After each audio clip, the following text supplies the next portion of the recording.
وأشهد أن محمدا عبده ورسوله صلى الله عليه وعلى آله وسلم. Donc, Inch'Allah, on va débuter ce 20e cours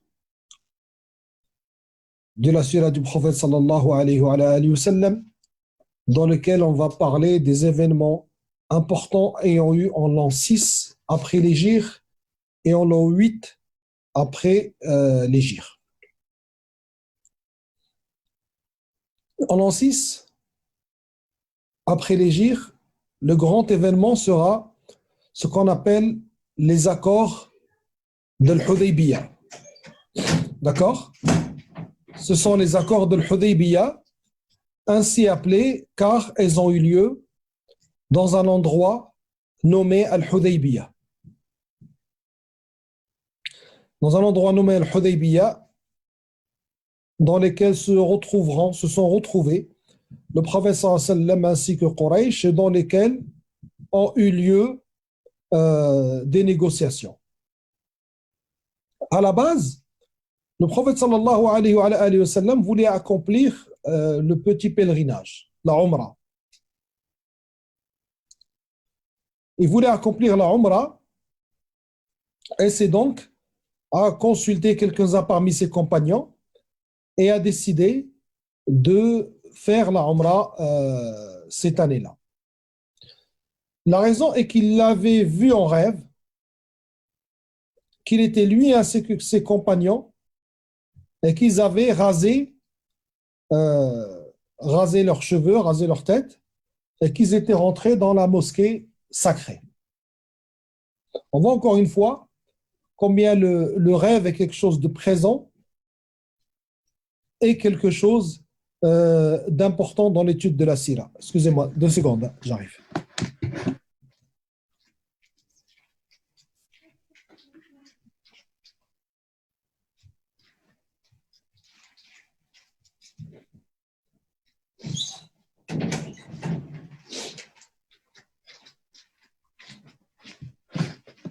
Salam alaikum. Donc, je disais qu'on voit encore une fois l'importance des rêves dans la religion musulmane et combien de fois les rêves ont joué un rôle. Mais on a des règles, bien évidemment, et dans l'explication des rêves et dans l'usage à faire des rêves. D'accord? On ne fait pas ce qu'on veut, c'est pas parce que demain je vais rêver d'une chose que j'en conclus un quelconque jugement juridique ou quelqu'un qui va rêver, qui nous dit j'ai rêvé que le professeur Salem m'a dit que c'est pas la peine que je fasse la prière, quelque chose comme ça. Donc, il y a des règles et des choses qui gèrent ça. Alors, le rêve du professeur Salem était assez clair, comme le savent ceux qui ont déjà accompli la Umrah, et que la fin de la Umrah est justement le fait de se raser la tête. D'accord? De se raser la tête. Et que donc, il avait vu qu'ils allaient accomplir une Umrah. Et donc, il en a parlé à ses compagnons, et puis ils sont sortis, à peu près 1000 et quelques hommes, avec eux, ce qu'on appelle l'armement du voyageur, c'est-à-dire quelque chose pour pouvoir se défendre s'il y a des brigands ou s'ils ont besoin de chasser ou quelque chose comme ça, mais pas du tout quelque chose pour faire la guerre.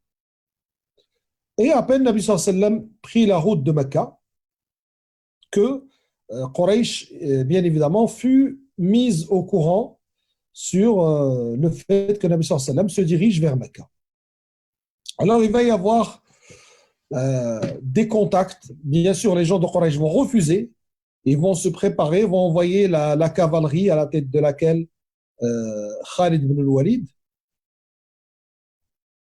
Le Nabi sallallahu alayhi wa sallam va demander à ce que quelqu'un lui trouve un chemin pour éviter justement de rencontrer les cavaliers, Khalid et son groupe.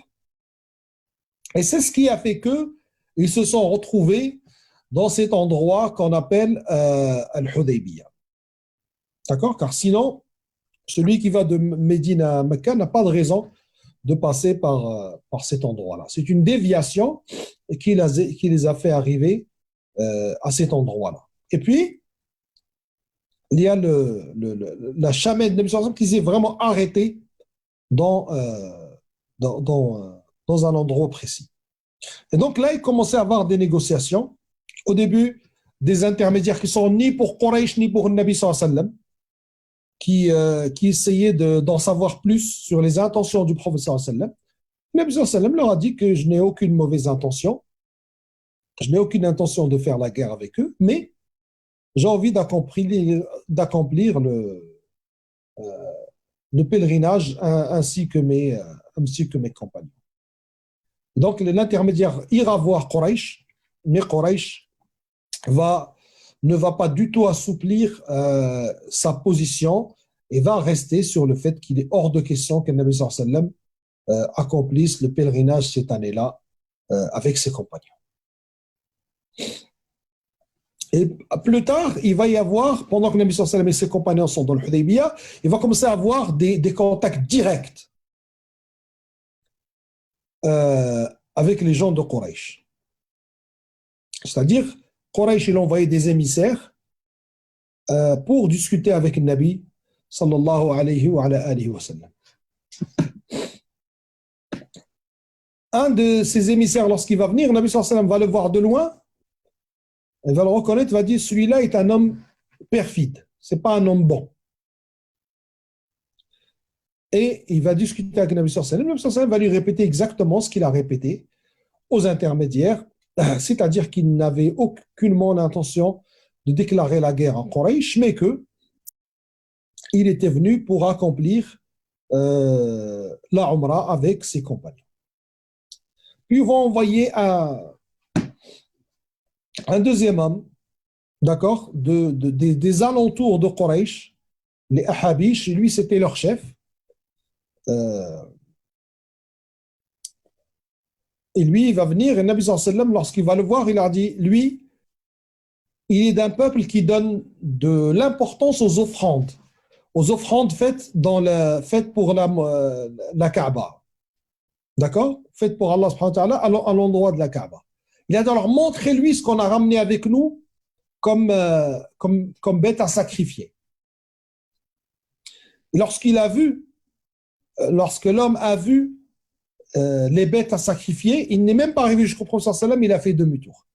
Il a été voir les gens de Quraysh, il leur a dit, soyez raisonnables, vous ne voyez pas que ces gens-là, ils donnent de l'importance à la Kaaba et qu'ils ne sont pas venus pour un mal.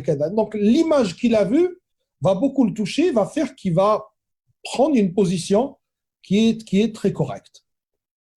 Et on prend comme cela, encore une fois, le fait que on doit mettre en avant ce qu'on a en point d'accord avec les gens. C'est très important. Et non pas tout le temps afficher les désaccords avec les gens, sauf lorsqu'il s'agit du socle de la croyance. Là, vous avez votre religion et j'ai la mienne. Mais dans les choses qui ne font pas partie des fondamentaux, il faut montrer aux gens des points en commun car cela facilite les connexions avec eux et cela adoucit un peu leurs sentiments envers nous ou au minimum fera qu'ils ne sont pas des ennemis. Ce ne sont peut-être pas des amis, ce ne sont pas des gens qui adhèrent à notre croyance, mais ce ne sont pas non plus des gens qui ne rêvent que de nous descendre. Et donc petit à petit, il va y avoir plusieurs il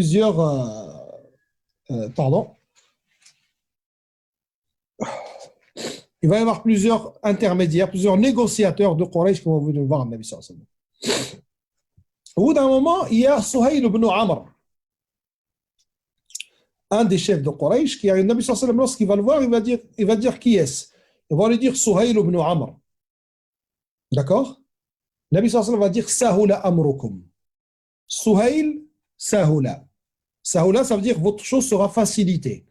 Et dans le prénom Suhayl, il y a cette même racine linguistique. Donc, le Nabi, il a pris du mot Suhayl, Sahl, que les choses vont se faciliter. Et les savants se servent de ce récit-là pour dire qu'il est permis, non pas la mauvaise augure ou la bonne augure, mais ce qu'on appelle le tafa'ul. Penser du bien, d'accord? Penser du bien, par exemple, se dire, par exemple, on entendait une nouvelle, il dit, moi, alhamdulillah, c'est venu pendant Ramadan, alhamdulillah, ça doit être un bon signe qu'Allah m'envoie pour, il y aura de la baraka dedans. D'accord?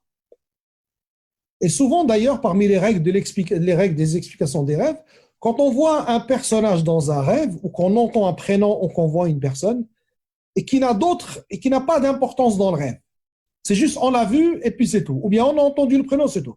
Donc ce qui est voulu, c'est pas la personne elle-même, mais c'est le sens de son prénom qui est important qui est un élément important dans l'explication de ce rêve.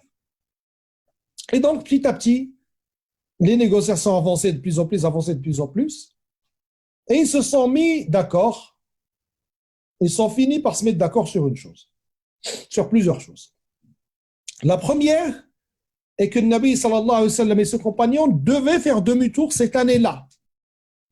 Ils n'allaient pas accomplir la Umrah. Que si Umrah devait y avoir, ça sera l'année d'après. Yani, Quraysh toujours avec leurs choses d'orgueil et tout de suite, on va pas, il faut pas que les gens disent que tu nous as imposé une Umrah. Donc si on va être d'accord sur une chose, c'est pas maintenant, c'est l'année d'après. Mais cette année-là, hors de question. D'accord. Et la deuxième des choses sur laquelle on va se mettre d'accord, c'est arrêter la guerre pendant 10 ans. Pendant 10 ans, il n'y aura plus de guerre. D'accord. Il y avait aussi comme condition, émise par Quraysh, que si quelqu'un de Quraysh embrasse l'islam, Nabi sallallahu alayhi wa sallam avait le devoir de le rendre à Quraysh. Si quelqu'un de Quraysh s'enfuit vers le Nabi sallallahu alayhi wa sallam, le Nabi sallallahu alayhi wa sallam devait le rendre. Mais le contraire n'était pas vrai. C'est-à-dire, si quelqu'un devait s'enfuir chez Nabi sallallahu alayhi wa sallam et venait vers Quraysh, eh ben Quraysh n'avait pas à le rendre. Parce qu'ils estimaient que la base est que la personne est avec eux. Et que la religion de Nabi sallallahu alayhi wa sallam, que l'islam n'était pas ça la base, alors que c'est l'inverse, bien sûr. Comme il est dit dans le hadith clair, et qu'Allah subhanahu wa ta'ala a créé tout le monde sur la fitra. Mais ce sont après les shayatines, à travers les parents et tout ça, qui en font des gens qui sont en dehors de la bonne croyance. Dans plusieurs scènes, les Sahaba seront peinés des accords de l'Hudaybiyah. Parce qu'ils vont voir ça comme une injustice. Le fait que, d'abord, ils n'allaient pas faire la Umrah cette année-là, le fait que si quelqu'un embrasse l'islam, on devait le rendre. D'accord? Et les négociateurs de Quraysh, ils voyaient des choses. Un parmi eux, il dit, lorsqu'il était avec Nabi sallallahu alayhi wa sallam, il regardait comment les Sahaba ils respectaient Nabi sallallahu alayhi wa sallam, comment ils étaient avec Nabi sallallahu alayhi wa sallam. Lorsqu'il est revenu, il a dit à Quraysh, il a dit, je vous dis, laissez ces gens-là tranquilles. Il a dit, je suis rentré chez les rois, je suis rentré chez les chefs de tribus. Je n'ai jamais vu des gens qui respectent une personne comme les compagnons de Mohammed sallallahu alayhi wa sallam respectent Mohammed sallallahu alayhi wa sallam. Il y aura une scène dans laquelle un sahabi qui s'appelle Abu Jandal, radiallahu anhu, ayant entendu que Nabi sallallahu alayhi wa sallam était là avec ses compagnons, et lui, il était enchaîné. D'accord? Il était enchaîné. Car il avait embrassé l'islam. Il va réussir à fuir, il va venir en courant vers Nabi sallallahu alayhi wa sallam, vers les sahaba, radiallahu anhum. Et Nabi sallallahu alayhi wa sallam dit à Suhail ibn Amr, laisse-moi le prendre. Suhail ibn Amr lui dit non. Si on a dit que si quelqu'un embrasse l'islam, alors tu dois me le rendre. Nabi sallallahu alayhi wa sallam il dit mais on a rien signé encore, on est juste en train de. Suhail ibn Amr lui a dit non, c'est ça ou rien. Et tu vas commencer par lui. Le premier avec lequel on va appliquer cet article de ce contrat, ça va être lui. Vous allez me le rendre. Il a été rendu à Quraysh. C'était très dur. Au point que Omar radiallahu anhu appelé des années après, appellera ce jour-là, il appelle le jour d'Abu Jandal. Et Omar ce jour-là va venir en face du prophète sallallahu alayhi wa sallam et va dire, Ya Rasulallah, n'es-tu pas le prophète d'Allah? Il a dit oui. Il a dit, ne sont pas nous sur la vérité et eux sur le faux? Il a dit oui. Il a dit, alors pourquoi on ferait des concessions pour notre religion? Un Nabi sallallahu alayhi wa sallam lui dira, je suis le prophète d'Allah et je ne lui désobéis pas et je sais qu'il me sera un grand soutien. Et donc, les Sahaba radiallahu anhum étaient très pénétrés, tristes. Mais Allah subhanahu wa ta'ala appellera, va révéler des versets dans lesquels sont appelés les accords de l'Hudaybiyah Fath, une victoire éclatante. Inna fatahna laka fathan mubina. Et c'est là qu'on voit l'importance du suivi de la révélation et du suivi du prophète sallallahu alayhi wa sallam. Parce que la révélation, c'est le Coran, mais c'est aussi les hadiths du prophète sallallahu alayhi wa sallam. Et que nous, on a beau réfléchir, la révélation, c'est quelque chose qui dépasse de loin la raison, la logique, les mathématiques, les calculs, les intérêts. On ne peut pas, nous, on ne peut pas donner des limites au sens de la révélation. Et comment il peut en être autrement, puisque la révélation vient d'Allah subhanahu wa ta'ala, qui connaît ce qu'il y a eu, ce qu'il y aura. Donc Allah subhanahu wa ta'ala appelle ça une victoire éclatante. Et la suite de l'histoire va prouver que c'était une victoire éclatante.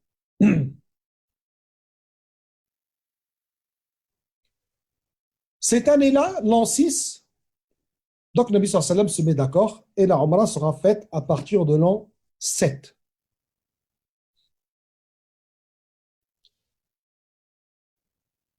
En l'an 6, il y aura aussi l'obligation du Hajj. Le Hajj va devenir une obligation. Il ne l'était pas avant. Et maintenant que le problème, le gros problème de Quraysh est réglé, puisqu'il n'y a plus de guerre, ben en vérité, on gagnait, alors que Quraysh pensait que la da'wah était restreinte à eux et leur entourage, et donc ils se disaient, on est à l'abri. Ça y est, les musulmans vont rester à Médine, celui qui passe l'islam et qui vient de chez nous, ils sont obligés de nous le rendre, et nous, on n'est pas obligé de leur rendre si un d'eux vient, et ainsi de suite. Mais alhamdoulilah, il n'y aura jamais eu un compagnon qui va partir de chez le Nabi sallallahu alayhi wa sallam pour revenir à Quraysh. Alors que l'inverse, il y aura beaucoup de gens qui vont embrasser l'islam et qui vont soit rester à Quraysh à Mecca en cachant leur islam, soit vont aller, mais n'iront pas chez le prophète sallallahu alayhi wa sallam. Ils vont aller former un groupe de gens qui sont ni à Mecca ni à Médine et qui donc ne sont pas sous la responsabilité du prophète sallallahu alayhi wa sallam. À la tête desquels il y avait un personnage qui s'appelle Abu Basir, radiallahu anhu, qui était parti voir Nabi sallallahu alayhi wa sallam. Nabi sallallahu alayhi wa sallam lui a dit non, moi j'ai un accord avec eux, je ne peux pas t'accepter. Donc il est parti, il a formé un groupe et tous ceux qui ont embrassé l'islam et qui venaient, ben, ils allaient le rejoindre lui. Et au bout d'un moment, ils sont devenus nombreux et puissants, ils ont commencé à s'attaquer aux caravanes de Quraysh. Et donc Quraysh a demandé au prophète sallallahu alayhi wa sallam d'intervenir. Le prophète sallallahu alayhi wa sallam a dit moi j'ai eu comme contrat avec vous d'intervenir si la personne vient me voir moi à Médine. Là, je serai responsable de ses actes. Mais tant qu'il n'est pas avec moi, ça ne rentre pas dans le contrat qu'on avait. Ils ont insisté auprès de lui pour que lui, il les récupère. Et donc, c'est eux-mêmes qui ont annulé l'article qui leur tenait tant à cœur et ils ont permis que ces gens-là, ils rejoignent Nabi sallallahu alayhi wa sallam à Médine. D'accord?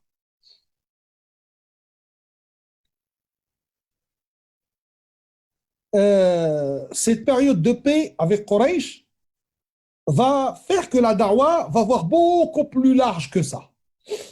Et c'est là que Nabi sallallahu alayhi wa sallam va écrire au roi, ceux de Rome, celui de Rome, celui de Perse, d'Égypte, et va leur demander d'embrasser l'islam. Donc on comprend que l'islam est en train de devenir une entité puissante et qui n'a pas du tout l'intention de jouer les petits rôles et d'être le dernier de la classe, et se contenter des miettes du RSA, et que bien au contraire, On voit loin, très très loin, et grand.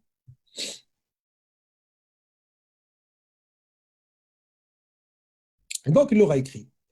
Leurs réactions vont être différentes, subhanallah. Et ça, c'est important. Certains vont dire au Nabi sallallahu alayhi wa sallam, vont envoyer des cadeaux, en dire on pense le plus grand bien de toi et ta religion, mais le muhim, on ne veut pas.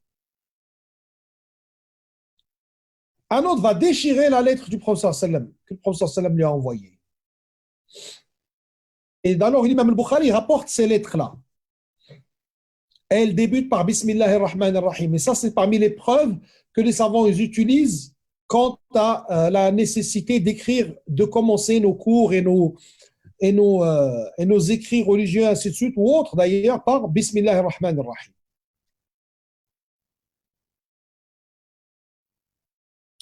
Et donc, celui qui va déchirer la lettre du prophète sallam, Allah subhanahu wa ta'ala va déchirer son royaume. Ça, il va perdre, il va perdre son statut de roi et tout va s'émietter. Et celui qui a donné du respect, a bien répondu, même s'il n'a pas cru, Allah subhanahu wa ta'ala lui a préservé son statut et sa place. Et donc nous, par conséquent, c'est pareil. On ne peut pas traiter tout le monde de la même manière. On ne peut pas traiter le non-musulman qui se pose des questions, qui peut être critique sur certains sujets, mais qui n'est pas du tout dans l'animosité, dans la haine. On ne peut pas le traiter de la même manière qu'un islamophobe notoire qui est toujours dans la haine. Quand je dis traiter, c'est ne serait-ce dans notre manière de les percevoir, bien sûr. On ne peut pas tous les mettre dans l'appellation les koufars, même si, techniquement, ils le sont. Mais Allah subhanahu wa ta'ala nous dit « La yanhakumullah عن الذين لم يقاتلوكم في الدين ولم يخرجوكم من دياركم. » Allah subhanahu wa ta'ala ne vous interdit pas d'être bienfaisant envers ceux qui ne vous ont pas fait sortir de vos demeures et ne vous ont pas combattu pour votre croyance. Et la justice qui fait partie de l'islam veut qu'on ne mélange pas tout.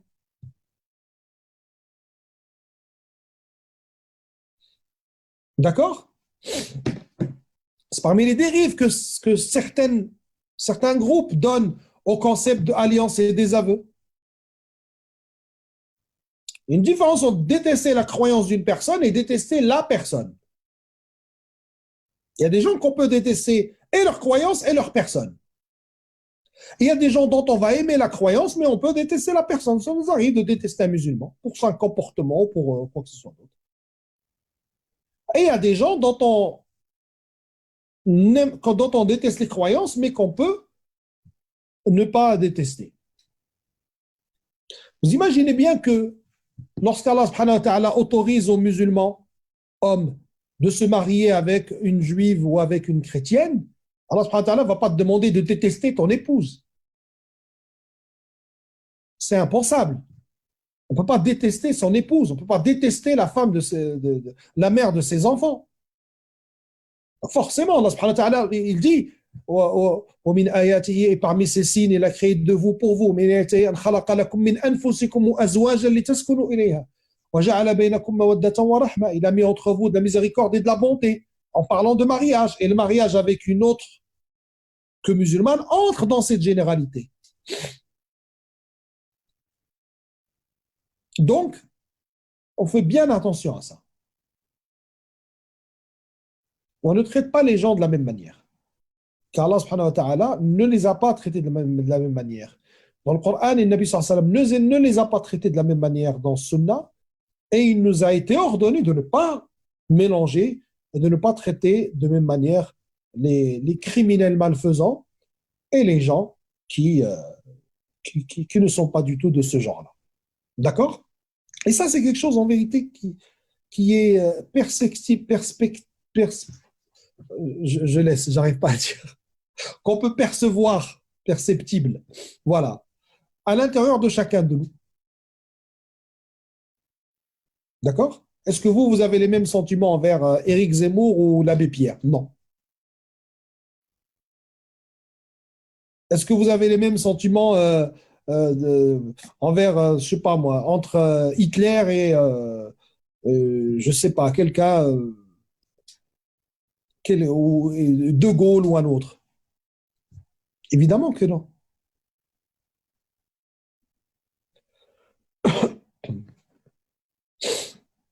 Et donc, on a dit que ces accords-là sont vraiment une victoire éclatante. Et l'an 6 et ce qui suivra seront des années dans lesquelles l'islam rentrera dans une toute autre dimension. Viendra l'an 8, viendra l'an 8 euh, pendant lequel des jeunes parmi les plus braves de Quraysh et les commandants de l'armée de Quraysh, parmi ceux qui ont participé à Uhud, et qui ont participé à l'Ahzab, et qui devaient participer à l'Hudaybiyah s'il y avait une guerre, Khalid ibn al-Walid, donc qui a été envoyé, lui ainsi qu'Amr ibn al-As vont embrasser l'islam. Et ça, c'est un coup fatal à Quraysh. C'est un coup fatal à Quraysh, qui ne s'en remettra jamais d'ailleurs. Là, c'est vraiment la fine fleur de l'armée de Quraysh euh, qui rejoint le Nabi sallallahu alayhi wa sallam. Comme on a dit, écrit le Nabi Jal, tous. Après, il y aura Abu Sufyan juste après. Tous les grands de Quraysh vont embrasser l'islam.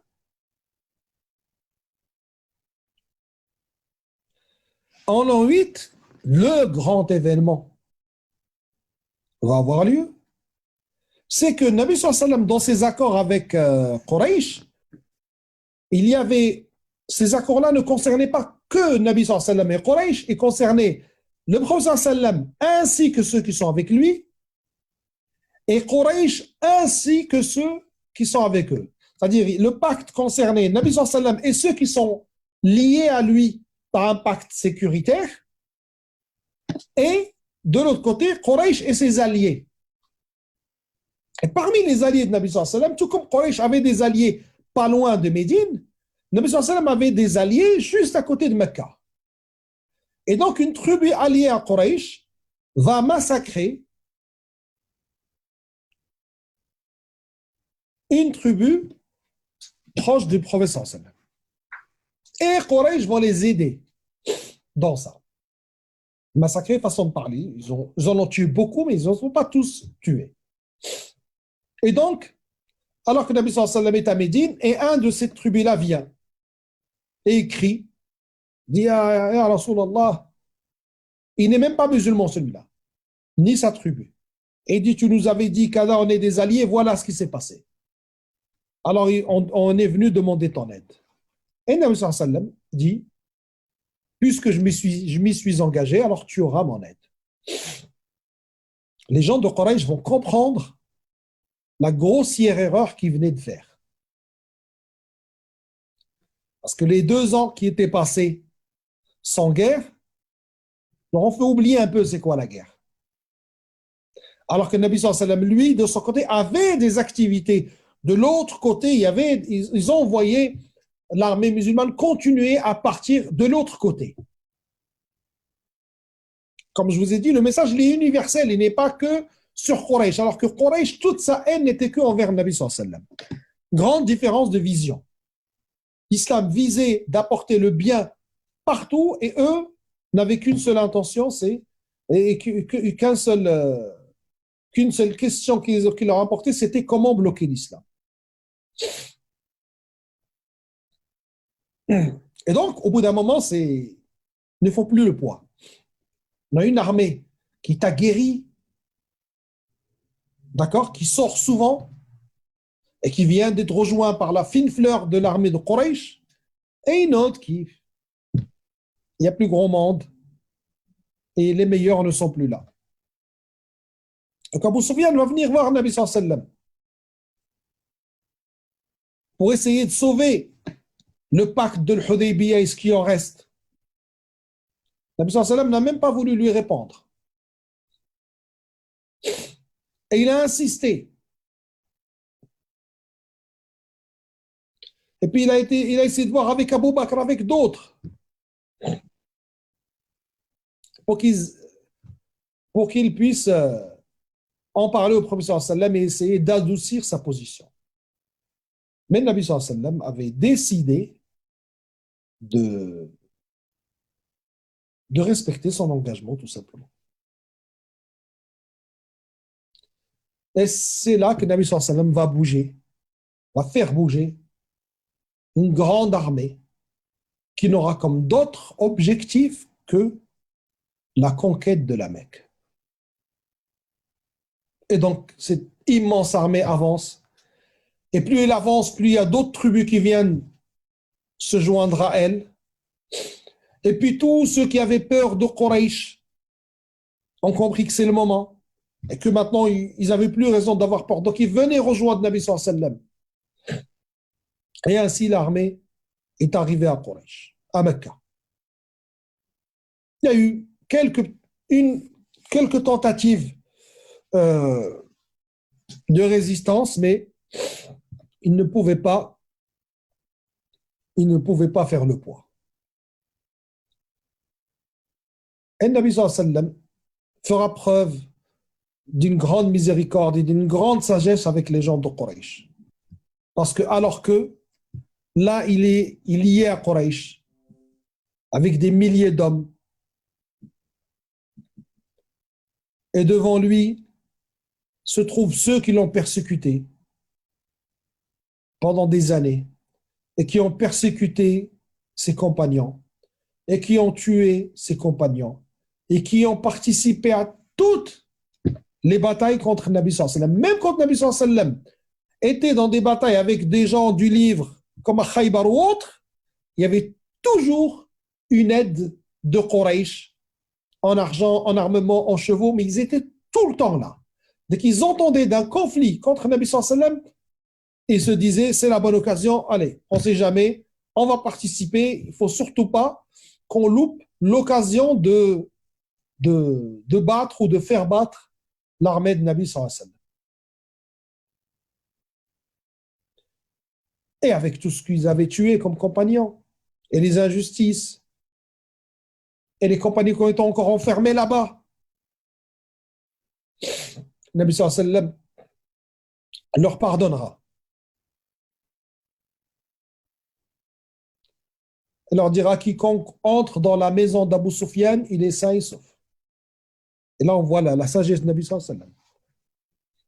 Abu Sufyan, Nabi sallallahu alayhi wa sallam ne l'a jamais traité comme n'importe qui. Parce qu'il sait que ce n'est pas n'importe qui. Et nous aussi, ça, on doit le comprendre. On ne peut pas, quand quelqu'un il est grand dans son peuple, on ne peut pas, le musulman sage, ne lui parle pas comme s'il était en train de parler à un petit jeune de 18 ans qu'il a croisé dans la rue ou dans un bus. Ce n'est pas sage du tout. Parce que lui, toute sa communauté peut se mettre en colère pour lui. Et à l'inverse, sa communauté appréciera le respect, entre guillemets, que tu renvoies à cette personne. Surtout dans cette période de réseaux sociaux, où n'importe qui peut interpeller n'importe qui. D'accord? Moi, demain, si je le veux, je peux interpeller le grand rabbin de France. Techniquement, c'est faisable. Mais il ne faut pas parler au grand rabbin de France, ou bien le pape, ou le représentant du pape en France, ou je ne sais pas qui. On ne peut pas lui parler comme on parle à monsieur X. Ce n'est pas du tout islamique. Tout comme nous, on n'aurait jamais accepté si un imam de la Mecque était sur les réseaux sociaux et on voit un journaliste français, par exemple, qui le tutoie, par exemple. Imaginez une interview et un journaliste qui est en train de tutoyer Shoraim, ou qui lui pose des questions d'une manière impolie, ou qui l'interpelle d'une manière impolie. Comment nous, on va le prendre? D'accord? Il leur dira, quiconque rentre, reste chez lui. En gros, ne seront combattus que ceux qui vont rester dehors pour combattre l'armée des musulmans. Et comme je vous ai dit, il y aura des petits escarmouches, mais rien d'important. Et ça sera donc là la conquête de la Mecque.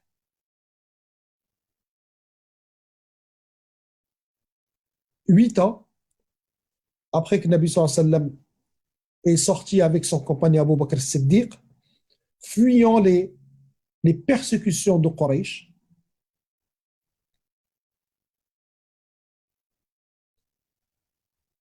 euh, l'islam maintenant est la religion officielle à Mecca. Et c'est Nabi sallallahu alayhi wa sallam et ses compagnons qui vont enlever toutes ces statues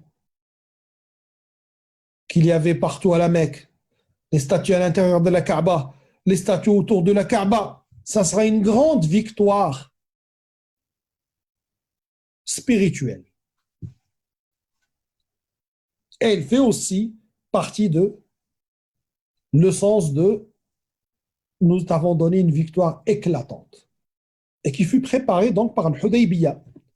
D'accord. On voit comment les accords de l'Hudaybiyah ont facilité la conquête, euh, la conquête de la Mecque. D'accord. Et là va se poser une question sentimentale, j'ai envie de dire. C'est que les Ansar vont commencer à se dire, ah, maintenant Nabi sallallahu alayhi wa sallam qu'il a reconquis Mecca, peut-être qu'il va y aller y habiter. Regardez à quoi ils pensent les Ansar. Et qu'il va nous laisser, entre guillemets, c'est-à-dire il n'habitera plus avec nous, Nabi sallallahu alayhi wa sallam va les rassurer. C'est-à-dire que faites partie de moi et je fais partie de vous. Et restera à Médine jusqu'à mourir à Médine, d'ailleurs, euh, 2 ans après ça. Et ça sera ça, Inch'Allah, le sujet du prochain épisode, du prochain cours, qui sera la mort du prophète, sallallahu alayhi wa sallam, étant donné, comme on avait dit au début, le prophète était envoyé pour une chose bien précise, combattre le shirk. Et là, le bastion du shirk dans le coin, il était tombé. Et sera révélé le verset إذا جاء نصر الله والفتح ورأيت الناس يدخلون في دين الله أفواجا فسبح بحمد ربك واستغفره إنه كان توابا. Lorsque viendra la victoire de ton Seigneur, d'accord, le secours de ton Seigneur et la victoire éclatante, et que tu verras les gens entrer dans la religion par groupe,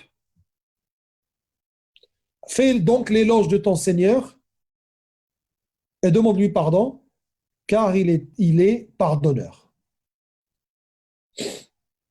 Ibn Abbas radiallahu anhu dira, ça le sens de ce surah, c'est dit au prophète sallam, ta mission a été accomplie, alors prépare-toi à la rencontre de ton Seigneur.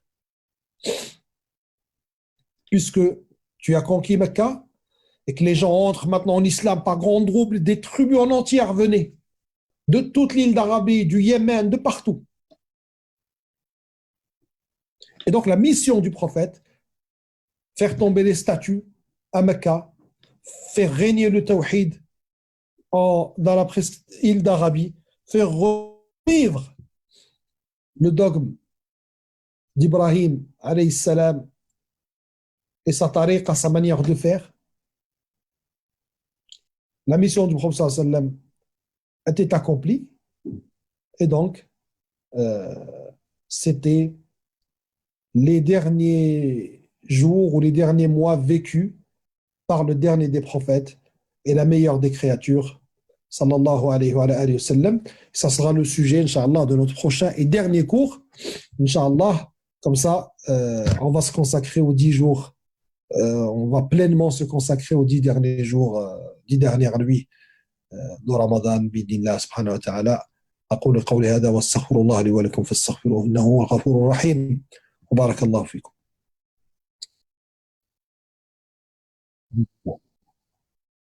بارك الله.